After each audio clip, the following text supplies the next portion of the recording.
Assalamualaikum warahmatullahi wabarakatuh. Salam dan bahagia dari saya, Eni Rosetti SPD, calon guru penggerak dari SMA Negeri 9 Bogor, Angkatan 7.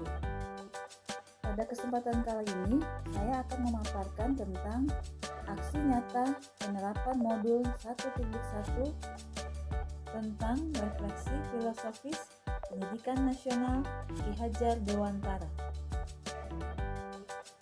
Pemikiran tentang murid dalam pembelajaran di kelas saya sebelum mempelajari modul 1.1 program guru penggerak. Yang pertama adalah guru mendominasi pembelajaran.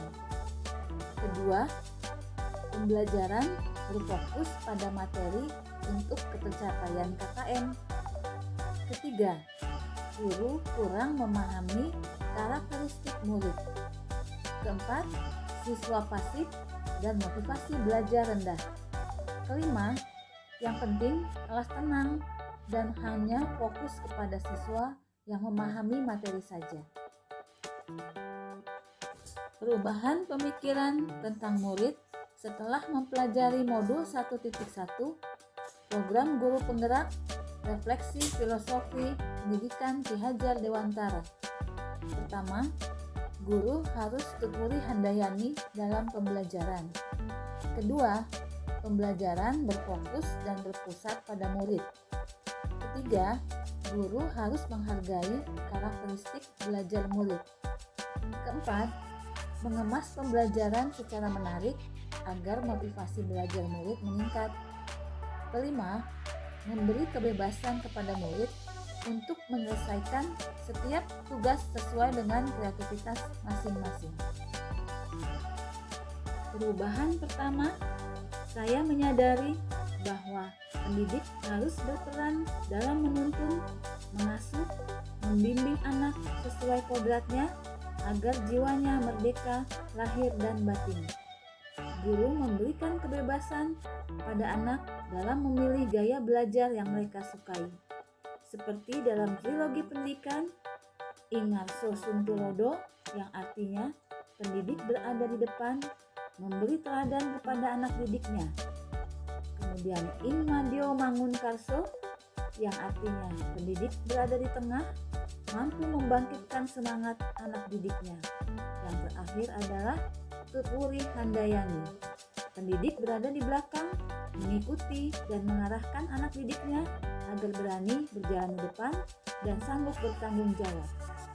Perubahan kedua, selama ini saya memandang anak sebagai objek dalam pembelajaran.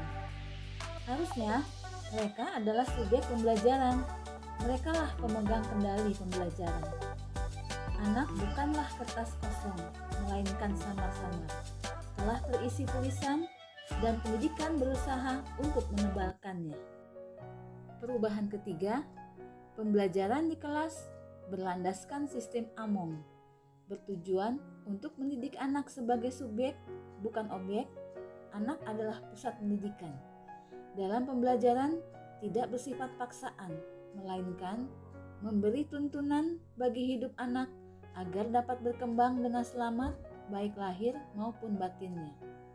Dan saya baru menyadari bahwa setiap anak adalah istimewa, unik, dan memiliki potensi di dalam dirinya. Perubahan keempat, ternyata kodrat alamiah anak menyukai dolanan.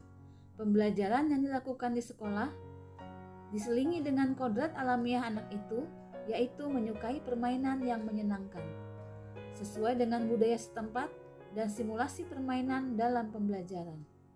Diperlukan integrasi budaya lokal dalam pembelajaran. Perubahan kelima, menyadari tiap anak memiliki keunikan. Walaupun beberapa anak tidak memiliki ketertarikan akan sesuatu mata pelajaran, pasti di dalam dirinya ada keistimewaan. Gali potensi tersebut dalam kegiatan ekstrakurikuler yang dapat saya terapkan agar kelas mencerminkan pemikiran Ki Hajar Dewantara. Yang pertama adalah merancang pembelajaran yang interaktif dan menyenangkan dengan melibatkan peserta didik.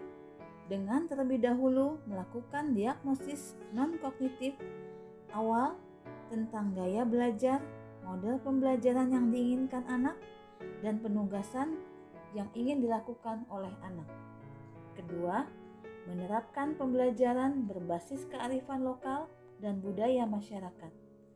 Ketiga, menerapkan konsep merdeka belajar dan mengintegrasikan setiap pembelajaran dengan pencapaian profil pelajar Pancasila. Keempat, pembelajaran yang mengutamakan aspek budi pekerti. Kelima, menerapkan sistem AMONG. Kesimpulan, pendidikan adalah menuntun anak, bukan hanya ilmu akademis saja, namun perlu penanaman budi pekerti yang baik. Demikian kesimpulan dan refleksi yang bisa saya sampaikan dari hasil mempelajari modul 1.1 tentang filosofi Ki Hajar Dewantoro. Terima kasih. Wassalamualaikum warahmatullahi wabarakatuh. Salam dan bahagia dari calon guru penggerak Merdeka Belajar.